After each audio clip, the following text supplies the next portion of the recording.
Hi, everyone, and welcome to Tech Talk. I'm Amanda, and today we are joined by Dave Cook. Dave wears a lot of hats in the world of audio. He's an audio engineer, a studio owner, and also works in live sound and AV installation. He's engineered for top artists, including long-term tours with Natalie Merchant. His main home base is Area 52 Studios, but he also works independently and with Pro Sound Associates. Dave, welcome to the show. Thanks, Amanda.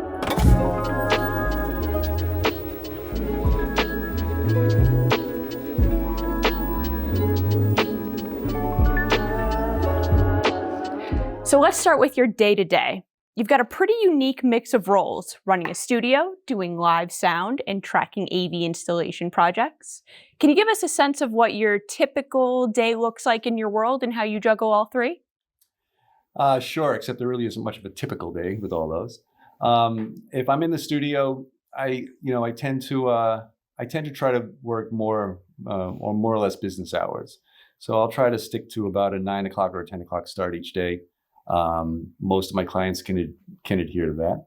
I'll get there a little bit before them, get the session set up, make sure things work, get the bagels and stuff laid out, make the coffee, and then they'll show up and we just start the session. We usually try to wrap up about 6 o'clock or so. Okay. And I like to work Monday through Friday as well. Of course. Yep. Like I'm kind of like a banker, Monday through Fridays. And of course, with my other work, it varies. If I'm on tour, generally it's a very strict schedule for the most part, and we roll into the venues usually around 9 or 10 in the morning. Get rolling, get set up for a sound check, have dinner, show hits, and then we pack up and go to the next one. And of course, the audio installation work that varies greatly. I could do things. I'll do projects where I'm designing, selling, and installing myself the entire project. I sometimes work for a company based out of Albany that you mentioned, Pro Sound Associates. We do primarily public school jobs throughout the state. So he gets contracts for their auditoriums and gyms, and we do sound systems for those venues. So I'm more of a tech for him, and I'll put together the racks and give the trainings on the equipment and things like that. So very cool. Kind of a rough overview. If you don't mind, I'd like to back up a little bit. How did you get started in this world, and what really got you into the AV space? Well, I was a musician from a very young age. So I was always around music and musicians and bands and studios, thanks to my older brother, who was actually in the studio business. When I was, I don't know, maybe 8, 9 years old, I was introduced to my first studio. And I just loved the scene. I loved the equipment. I loved the whole concept of it. So I started working probably my early 20s. I think I started working in studios. I had some equipment of my own home recording equipment. So I had to got to know how this stuff worked and how the concept of recording your own music worked. And in those days also, we carried around our own PAs and lights for the bands that I was playing in. So it's kind of been in my blood ever since I was really young, and then just went from there. Yeah. Very, very cool. What is your relationship like with us here at Markertek? Well, the founder of Markertek, Mark Brunstein, an amazing person, was an amazing person. I first crossed paths with him. I can't tell you what year it was, but it was sometime in the late 80s, I believe. Mm-hmm. And if memory serves me, what I remember when I first met him, I was working at Dreamland Studios here in Ulster County, and we needed some parts for something. So we came to, and the owner of the studio knew Mark. So we came to a garage, I believe. It was a garage just in the area here that he opened up the door, and he had shelves of parts and equipment, really at the very beginning of what he was doing. And we purchased what we needed from him. And that's how I met him first.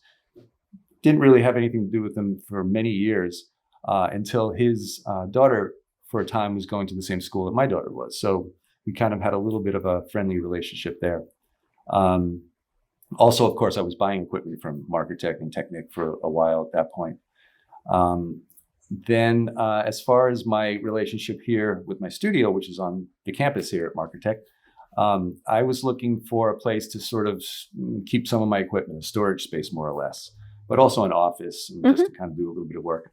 And there was a unit here in one of the buildings that happened to be available. I got a hold of Mark. He showed it to me, and we did the deal that same afternoon. And that's how I started in the space that I'm in now. And Mark, he was incredibly generous and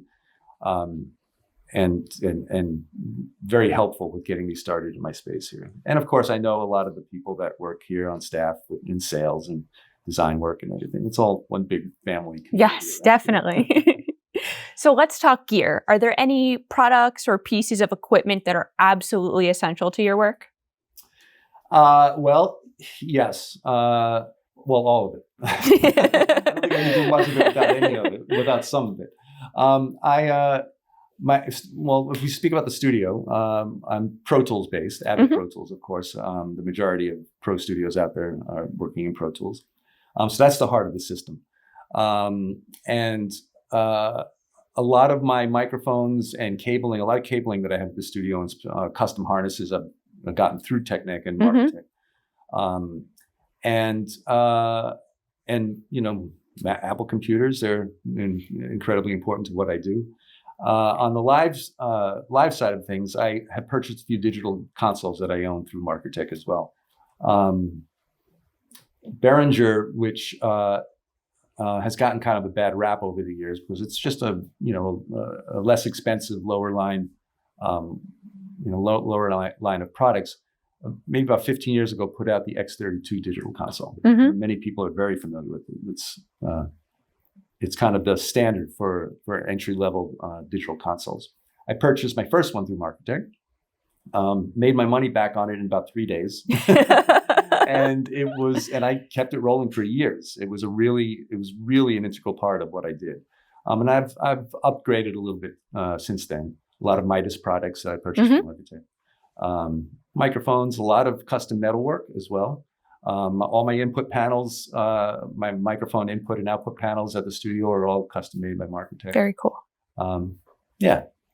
And like I said, microphones I've purchased through Markertek. They're all sort of important to what I do. A lot of QSC products. Yep. Atlas, Ashley products, Ashley power amps, and DSP units. Yeah. Very cool. Well, Dave, this has been absolutely fantastic, and it has been a pleasure to meet you. Thank you so much for sharing all of your insights with us and the audience. Thanks for having me. For anyone who wants to see more of you or follow your work along, where can we find you? Yeah, there's Area 52 Studios website, which is area-52-studios.com.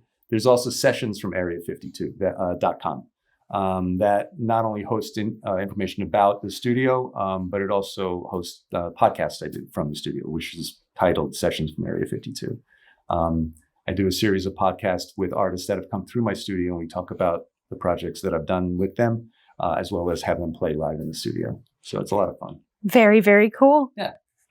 Well, great. You can check out Area 52 Studios at area-52-studios.com and keep an eye out for the new site coming soon. Thanks again, Dave, and for joining us today. And thank you everyone out there for watching us at Tech Talk. We'll see you next time.